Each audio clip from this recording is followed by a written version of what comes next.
ada itu. Sekarang alhamdulillah diberi hidayah oleh Allah. Di sebelah utara rumah saya itu kan ada sekolah namanya Mikael. Ya. Mikael betul. Namanya apa tuh? Sen Mikael, ada S MK, ada anunya juga, akademi teknik. Kalau zuhur ke masjid saya, kalau ada orangnya tuh, nek orang ngantil salah satu kandak ke. Lama-lama lo kok ora tau ketok. Tak takonane ya.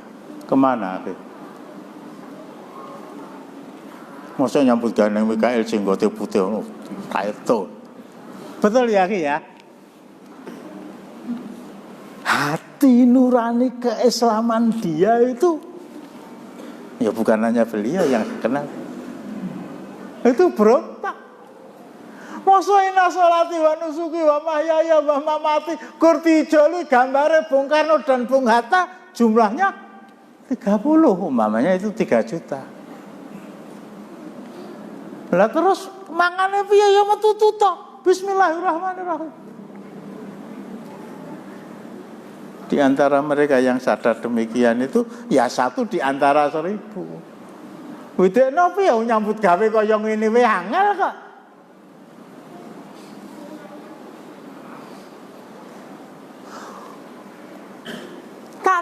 Tak tanggung sing nitahke kowe iki aku.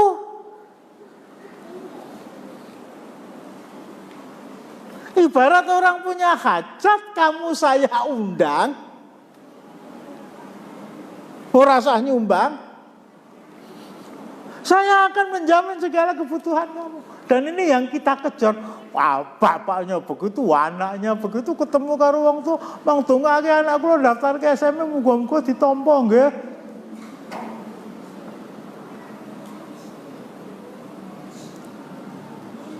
SMA. Termasuk tadi.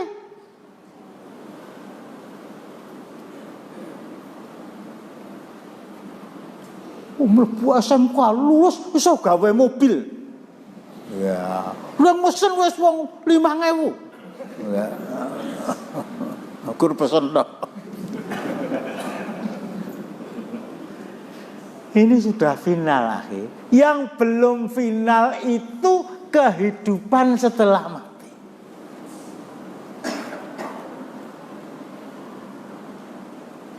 Dunia sudah final. Seandainya Allah takdirkan aku eneng donya ki dadi kere terus. Tetapi pertanggungjawaban Allah kok pertanggungjawaban ya. Bahasa komunikatifnya begitu.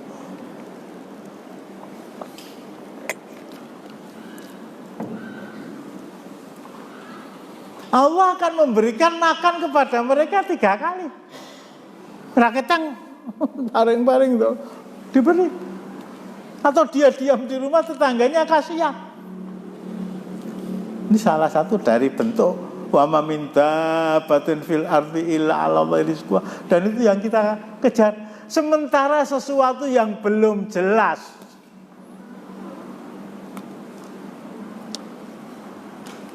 umpamanya aja,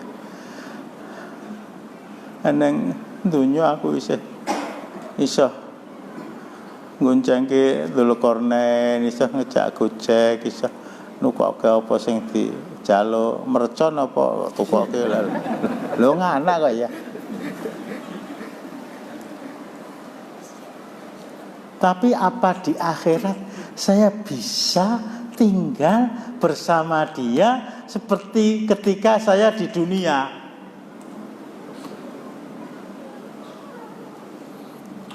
Abdullah Walid Kaisan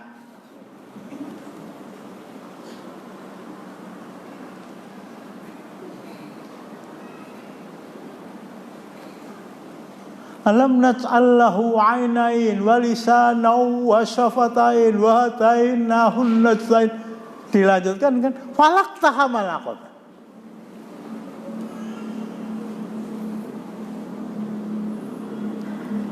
Ini masih belum jelas. Inna khalaqnal insana min nutfatin amsyajin nabtalihi faja'alnahu sami'an basira. Inna hadainahu sabila imma syakira wa imma kafura. Inna atatna lil kafirina salasila wa aghlala was. Akhirat kita tuh belum jelas.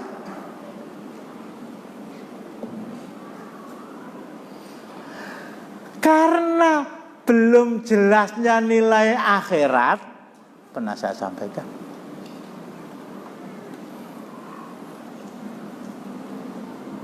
Di dunia salah satu bentuk keakraban Rasulullah ya, dalam suasana udara dingin, beliau, Fatimah, Hasan, Husain dan hadis ini diklaim oleh orang-orang Syiah yang namanya Ahlul Bait itu ini. Itu kabeh dikekep Rasulullah dalam satu selimut. Termasuk di dalamnya Ali bin Abi Thalib radhiyallahu anhu. Rasulullah yakin wahyu menerangkan Ali itu tempat tinggalnya di jannah.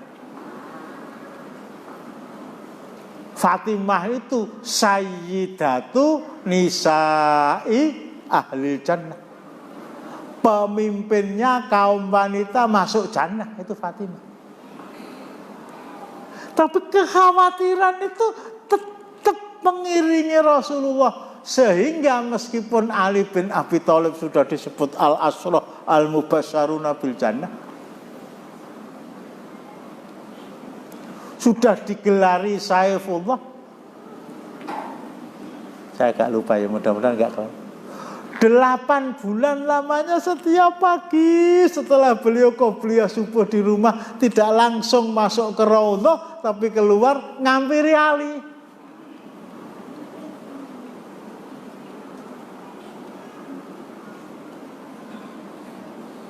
Ngampiri Ali itu. Ya kalau sekali 2 kali 8 sasi. Peng 30. 240 hari.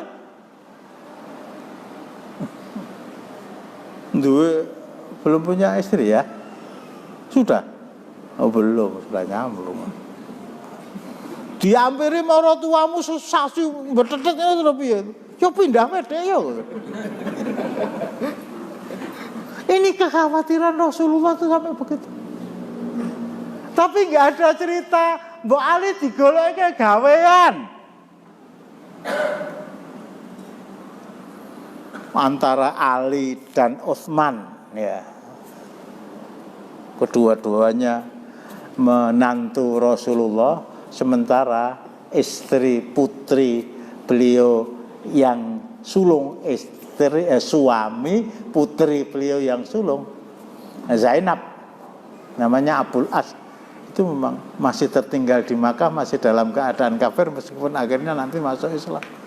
Yang dekat dengan Rasulullah dua-duanya sama-sama al-ashrah al-mubasysyaruna bil jannah. Tapi soal ekonomi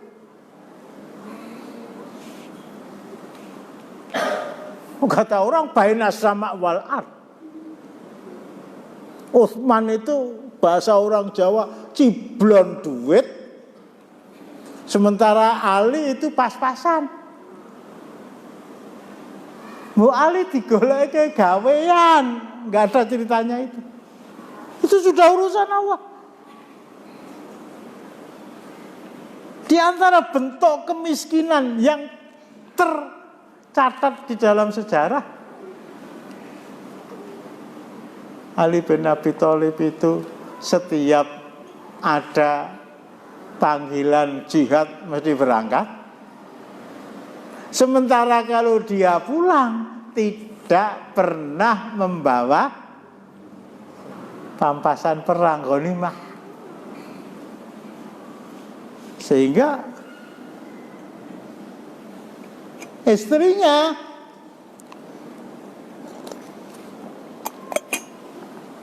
ya harus apa namanya ya harus melakukan fungsi dia sebagai seorang ibu anak-anak sekaligus sebagai kepala rumah tangga, sebagai kepala rumah tangga, ngurusi anak-anak. Ada Hasan, ada Husain, ada Muhaisin, ada Umi Kulsum. Yang dicatat oleh orang-orang Syiah itu cuma 2 itu. Yang Muhaisin memang wafat ketika kecil, yang Umi Kulsum itu sampai dewasa, sampai berumah tangga, tapi tidak dicatat sebagai anak Ali dan Fatimah. Ngapa? Dinikahi oleh Umar bin Khattab. Wah, ini biang keroknya musuh nomor 2 orang-orang Syiah setelah Abu. Meskipun dulu belum ada Syiah, sehingga nggak dimasukkan. Ngurusi anak 4 ya 3 lah. Nah makannya gimana? Kira-kira kalau sekarang begitu ya. Pak, golek ke gawean, iki nganggur, putune kuru-kuru. Enggak ada ceritanya. Nyambut gawe, bekerja, mencari nafkah, buruh.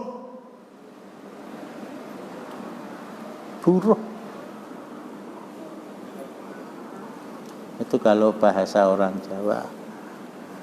Nutu gandum pada orang Yahudi.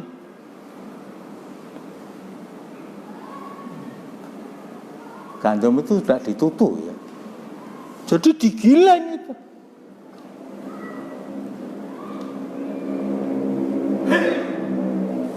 Kalau waktu kecil saya bisa cerita, orang buat tahu itu loh. Ada yang nyambung. Batu tebalnya sekian Pak ya, lebarnya 1 meter, ditoto loro, diubah, digiling diubah. Dipraktek ya ora. Jadi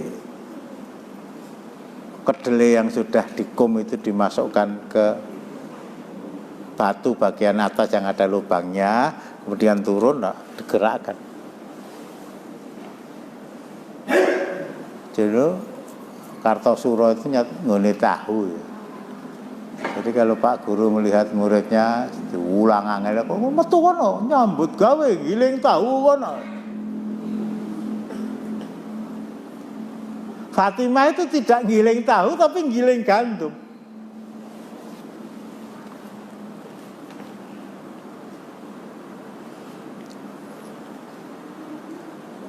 Nah, ketika Rasulullah pulang dari salah satu peperangan beliau,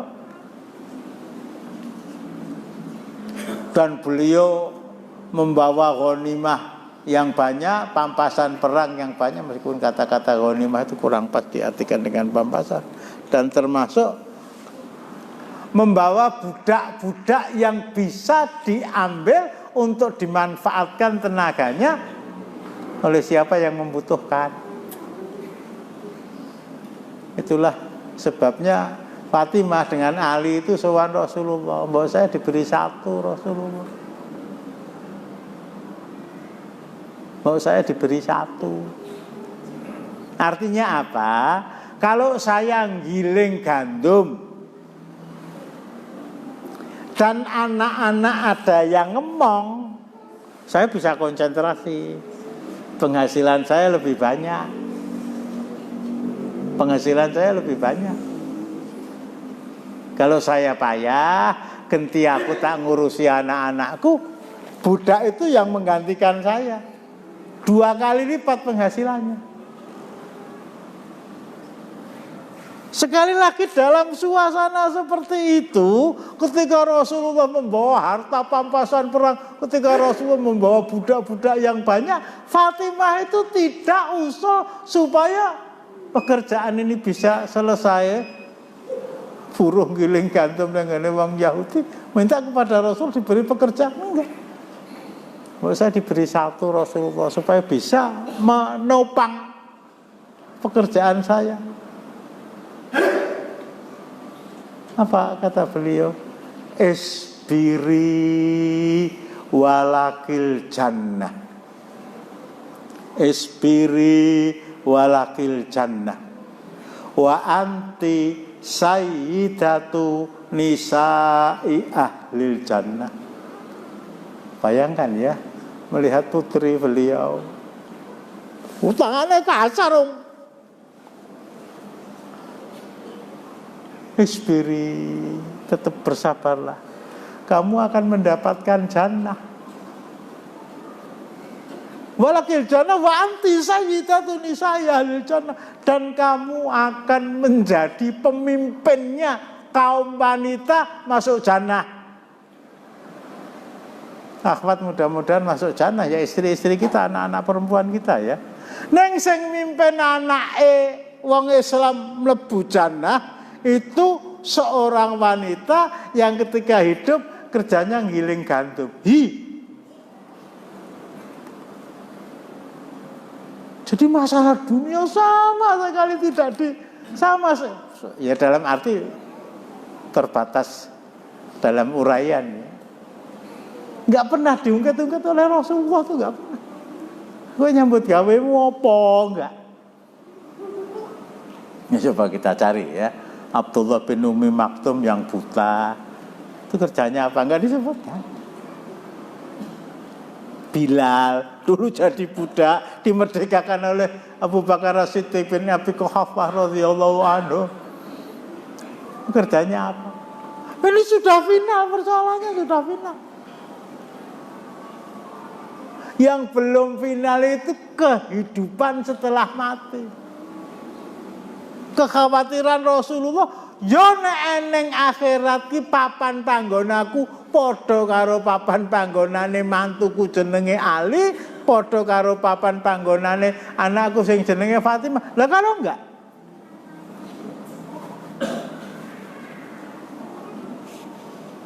Saya baca sejarah itu ya, Imam Ahmad bin Hambal, orang yang lebih hafal lebih dari 1 juta hadis. Itu kerjanya mikul air itu dijual dari satu rumah ke rumah. Jadi ini sungguh suatu prinsip yang bertentangan, suatu prinsip yang bertentangan dengan takdir. Mana kudu luwe pinter, kudu luwe sugih, kudu luwe. Maaf ya, aja salah tompol. Presiden yang paling saya kagumi dalam satu persoalan, Presiden Indonesia yang paling saya kagumi dalam satu persoalan, nyambung dong. Presiden Indonesia yang paling saya kagumi dalam satu persoalan yang berasal dari Solo. Ayo merengut kabeh terang. Betul-betul saya dalam satu persoalan ini. Bapaknya jadi presiden kok anaknya dodol martabak itu loh.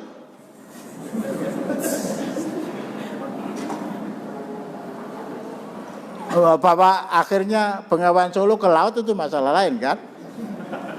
Loh, guyune telat loh. Ini dalam hal ini. Sini. Anaknya Pak Harto tuh pabrik mobil. Apa namanya? Hah? Timur. Tomu belum yang lain loh. Kok anakku? Ya, saya tidak berbicara lebih jauh, tapi yang saya lihat, yang saya baca itu seperti itu.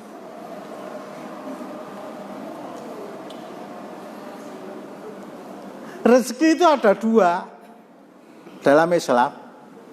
1 halal, 2 haram. Titik. Definisi halal dan haram yang sudah jelas-jelas diterangkan oleh Al-Quran dan Sunnah itu kita rubah. Rezeki itu ada 2. Siji halus, siji kasar. Dodol martabak kasar. Jadi presiden halus. Tapi bisa ketemu kok itu.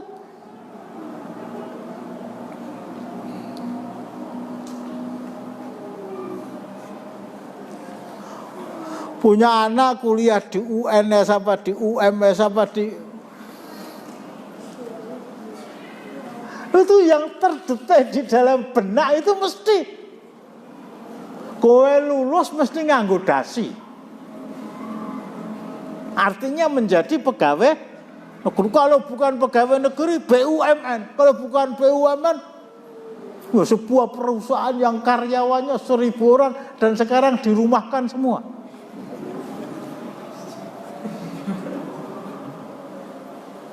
Ngingulele itu bagus itu yakin bagus. Betul ngingulele ya bagus ya. Bagus itu. Ora usah dadak nganggo dasi coba. Ora usah dadak nganggo seragam korpri. Ini yang dilupakan orang. Betul, saya berbicara itu keluar dari hati nurani saya. Bapaknya presiden kok anaknya dodol martabak.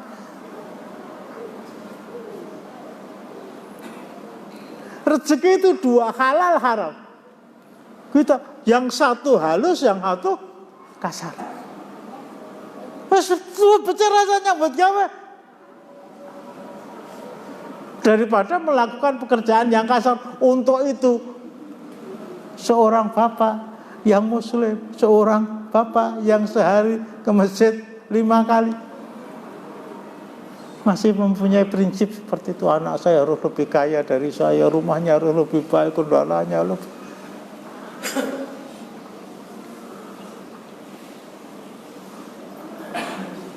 Dunia itu kadang-kadang merucut lagi ya, jodohannya loh.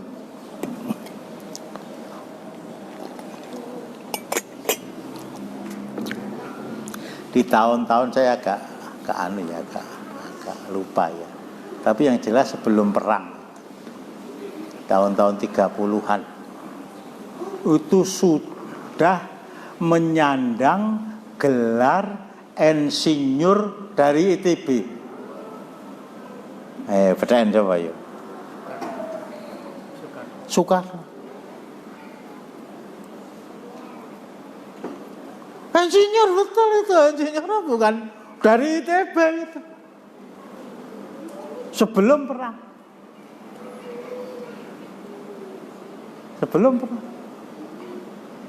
Tapi kok perjalanan hidupnya dengan gelar itu dia tidak berusaha mencari pekerjaan, tetapi terjun ke dunia politik. Dibuang ke Digol sana. Dibuang ke Ende, dibuang ke Bengkulu,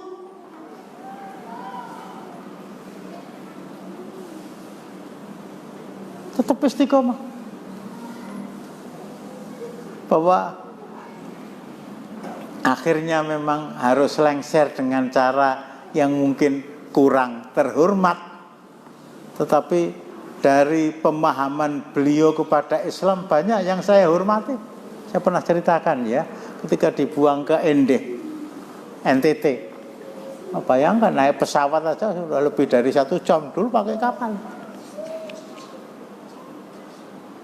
Mertuanya, istrinya itu dibawa sampai di sana, mertuanya itu meninggal.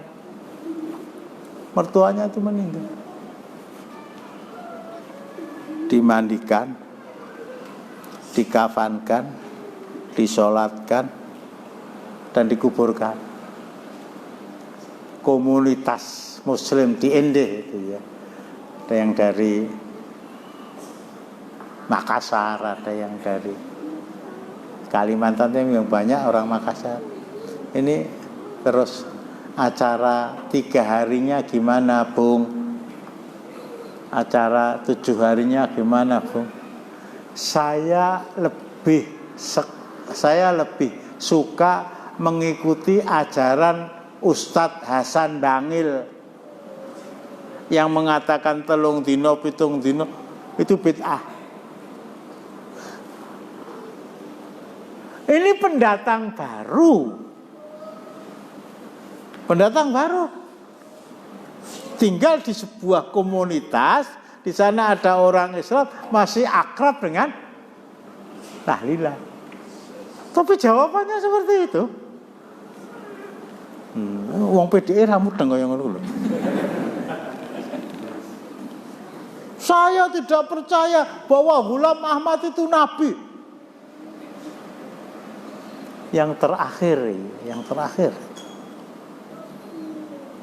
dalam pidato beliau di depan Muktamar Muhammadiyah keberapa saya nggak tahu, di Bandung.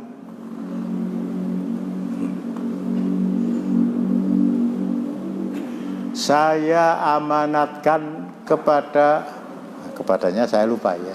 Tapi inti dari amanat itu, nanti kalau saya meninggal, tolong jenazah saya diselimuti dengan bendera Muhammadiyah. Bukan bendera PKI, bukan bendera partainya Bung Karno, apa namanya? Seketika kepala pandang. Ini beberapa hal di antara sekian banyak kekurangan sebagai manusia, ada kelebihannya seperti itu. Dan tidak memikirkan anak-anakku harus dadi apa.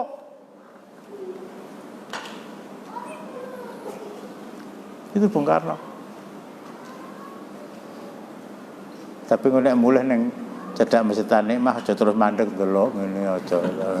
Ya ini cerita. Tapi intinya itu tadi ya, intinya itu. Kalau sampai kita memprogram anak kita. Bung Karno yang insinyur sebelum perang saja akhirnya menjadi politisi, akhirnya menjadi presiden dan seterusnya. Kalau kita membuat program untuk anakku tuh, SD-nya kudu negeri, SMP kudu negeri, SMA kudu negeri, perguruan tinggi kudu negeri, kudu dadi pegawai negeri. Itu sama saja mau merubah takdir Allah. Borong ya Allah. Masa saya orang Islam kalah dengan orang Jawa yang tidak memahami ajaran Islam? Esuk ana getho, awan ana ketan, sore ana sate, bengi ana roti, ana dina ana uporong ke sana. Kita keblinger, maaf. Kalau masih memprogram anak-anak kita itu sukses masa depan mereka, apa itu yang namanya masa depan dunia?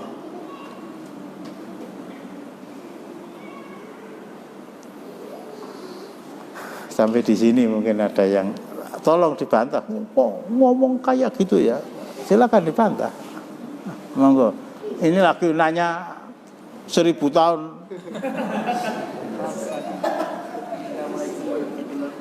Waalaikumsalam. Apa? Rahmat.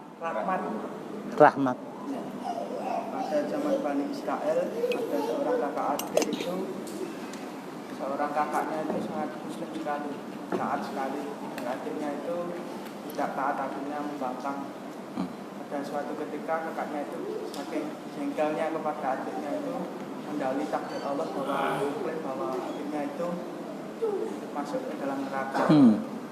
Sehingga kelak di akhirat Allah sangat murka kepada kakaknya itu, sehingga adiknya itu dimasukkan ke dalam sana, sedangkan kakaknya yang mendahului takdir itu dimasukkan ke dalam neraka. Bagaimana hukumnya seseorang yang seringkali mengucapkan sesuatu yang tidak mungkin pikirannya itu tidak terasa atau mengucap itu bahkan takdir Allah. Yang kedua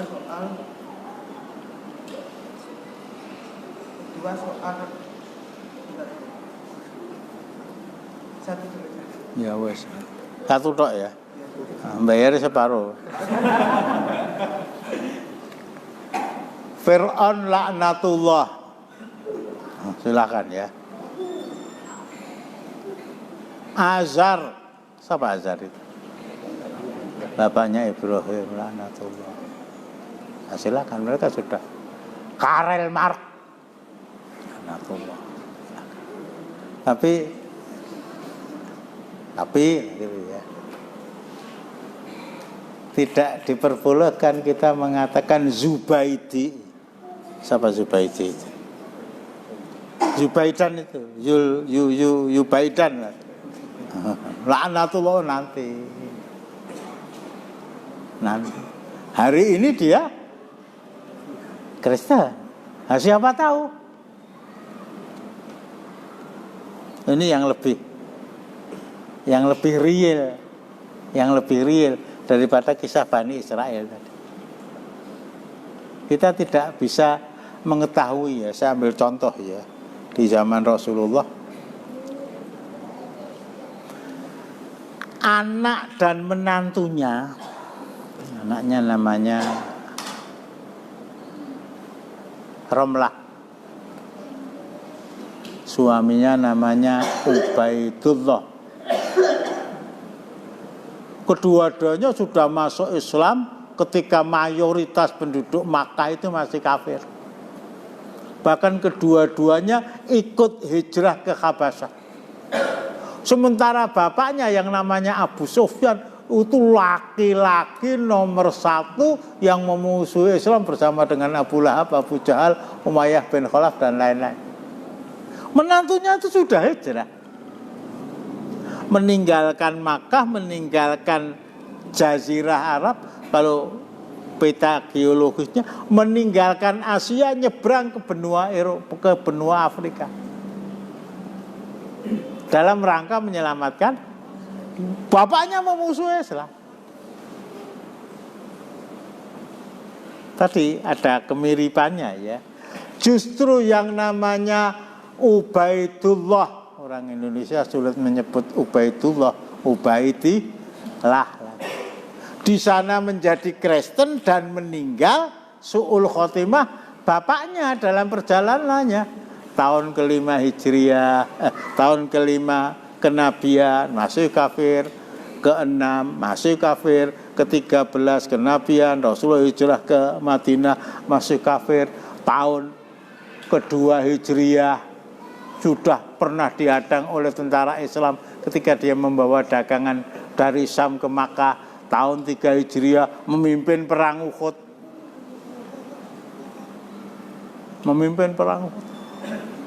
Sampai perang Khandaq, perang Ahzab, dia yang memimpin. Bahkan dalam perang Uhud mana yang namanya Muhammad? Kalau masih hidup itu dia menjawab. Kebencian beliau kepada betul beliau ya, akhirnya Muslim kok, kepada Rasulullah. Keislaman dia itu dalam keadaan kepepet. Malam hari sebelum Fathu Makkah, tahun ke-8 Hijriah, Abu Sufyan itu ya namanya juga pemimpin ya, kalau bahasa sekarang belusuan, naik ke atas bukit, melihat di bawah itu ada, kata orang, api unggun terdiri dari puluhan bahkan ratusan bahkan ribuan kemah dengan lampu yang menyala berkobar-kobar. Itu pasukan Romawi mau ke Persia kok lewat dekat Makkah, kata dia. Nah dari sana paman Rasulullah mendekati dia. Wallahu alam sudah menguntit apa belum, akhirnya mendekati. Kamu tahu siapa itu? Itu tentara Romawi mau nyerang pada, bukan. Itu pasukan menantu kamu. Di Romlah tadi ya, punya suami Ubaidullah, kemudian suaminya murtad. Nah, kemudian oleh Rasulullah diambil sebagai istri beliau, dikenal dengan Ummu Habibah. Itu pasukan kamu. Lah mau kemana? Mau nyerang Makkah. Bayangkan ya, jumlahnya itu sekitar 10 sampai 12 ribu orang. Ngoplok itu Abu Sufyan itu. Kapan saya mempersiapkan pasukan saya? Tinggal besok pagi. Saiki piye? Ya sudah, saya masuk Islam saja, kata dia. Nah, kalau kamu mau masuk Islam, ayo tak goncengkan naik ke ledai saya. Digoncengkan. Demak, mendatangi kemah mereka. Semuanya Masya Allah kisahnya tragis betul. Begitu masuk ke tendanya orang-orang Islam, Umar bin Khattab melihat, wah itu Abu Sufyan, musuh Allah nomor 1. Dikejar itu. Abbas tahu bahwa Umar ngejar, kecuti itu. Tancap gas itu ya. Akhirnya takdir Allah, Abbas dan Abu Sufyan itu lebih dahulu sampai di tenda Rasulullah sebelum Umar sempat untuk mengejar. Dari sanalah dia masuk Islam. Dari sanalah akhirnya dia menjadi orang, ya, dalam sejarah namanya tulako, orang-orang yang masuk Islam setelah Fathu Makkah. Ketika perang kemudian dia mendapatkan bagian unta berapa? 100 anaknya Muawiyah, anaknya Yazid. Menantunya sudah Islam, bapak mertua masih kafir lah. Kalau kita membaca dengan kacamata realita hari itu, Ubaidullah masuk jannah, Abu Sufyan masuk nar. Allah punya kehendak yang lain. Ubaidullah akhirnya masuk Kristen, Tanasor. Abu Sufyan malah masuk Islam. Itu dalam perang Yarmuk itu sampai matanya terkena senjata musuh dan keluar Abu Sufyan itu. Jadi bukan sebatas basa-basi masuk Islam, tapi betul-betul Islam. Betul-betul ingin menebus kekurangan beliau sebelum masuk Islam, termasuk di dalam medan perang Yarmuk.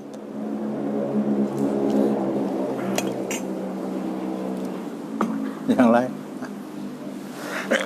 Assalamualaikum warahmatullahi wabarakatuh. Waalaikumsalam. Jadi teringat ayat Allah di surat Az-Zumar 52. Awalam ya'lamu annallaha yabsutu rizqa liman yasha wa yaqdir. Jadi Allah itu akan menyempitkan dan melapangkan rezeki bagi hambanya yang dikehendaki. Dan ayat-ayat yang lain banyak. Terus. Seumpama kita ditakdirkan sebagai orang yang tidak punya, apakah boleh kita mengubah nasib kita? Karena di ayat yang lain suatu kaum akan berubah jika dia mau merubah nasib. Ar-Ra'd, innallaha la yughayyiru. Jadi bolehkah kita untuk bekerja keras dalam artian di sini mencari rezeki harta yang halal yang baik? Wajib. Karena harta itu kalau diambil atau didapatkan oleh orang-orang kafir akan menimbulkan keburukan. Tapi kalau didapati ataupun didapat orang Islam yang beriman, dia akan selalu bermanfaat. Sing ngantri nang BCA iki ya kalungan salib yang nganggo kethu putih barangnya. Dan itu pripun Pak? Nah, untuk motivasi anak-anak muda yang kita memotivasi anak-anak muda itu berilah motivasi untuk masuk ke masjid, untuk sehari 5 kali melaksanakan sholat berjamaah. Dari sana Allah akan memotivasi dia. Ayo nyambut gawe sing sregep. Kalau pernah saya sampaikan, bukan mencari rizki tapi nyadong. Rezeki saya hari ini berapa, Allah yang tentukan.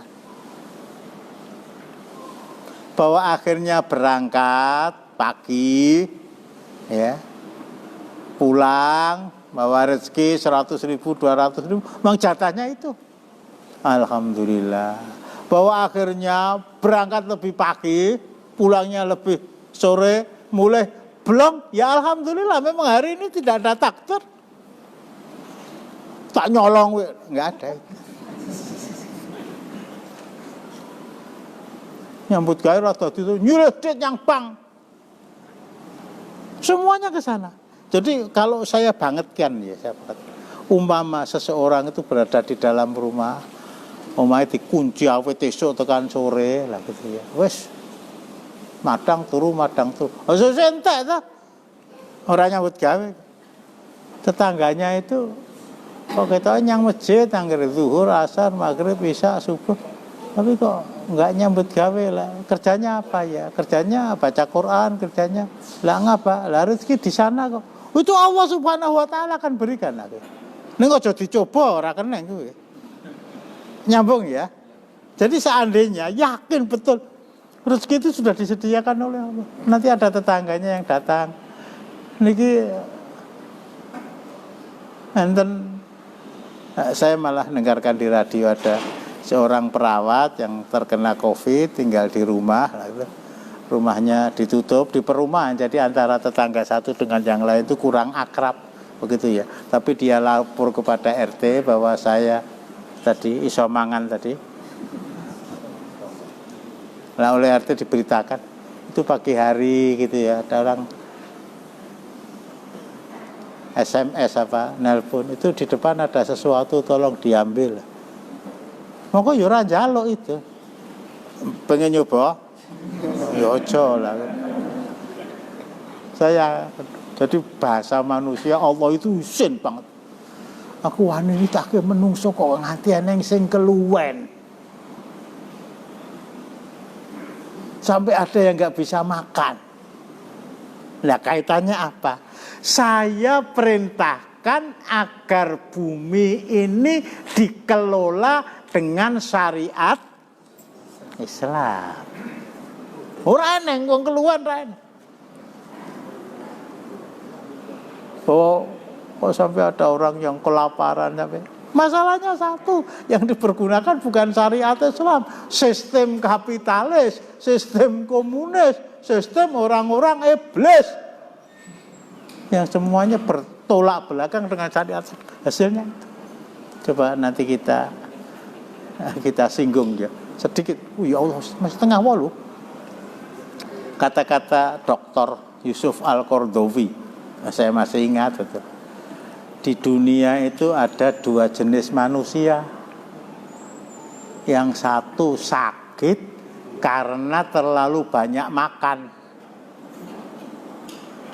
Ini suasana normal loh ya. Kena darah tinggi, kena gula, kena tipes, kokean mangan.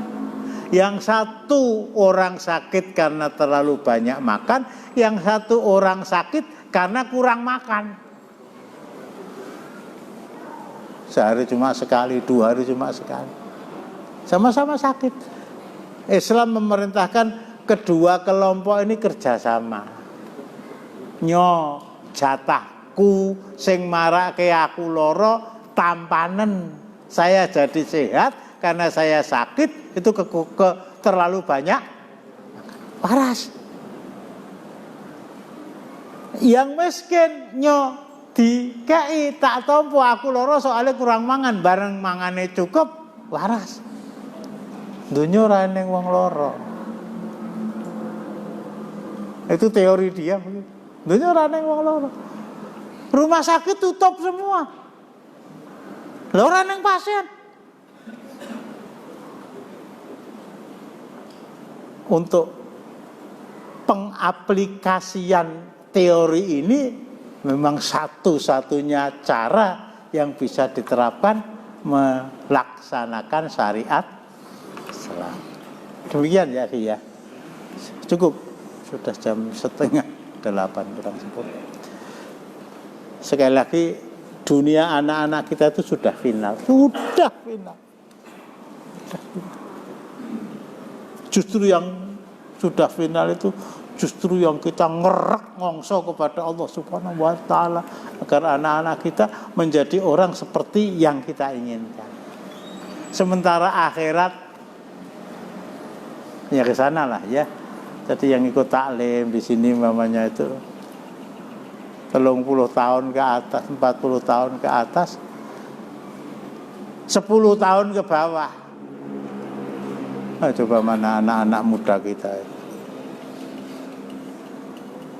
Ini apa? Nek kesergepen salat sing nyambut gawe ndak keter. Sing sekolah ndak ganggu ujiannya ora lulus dunia lah. Assalamualaikum warahmatullahi wabarakatuh.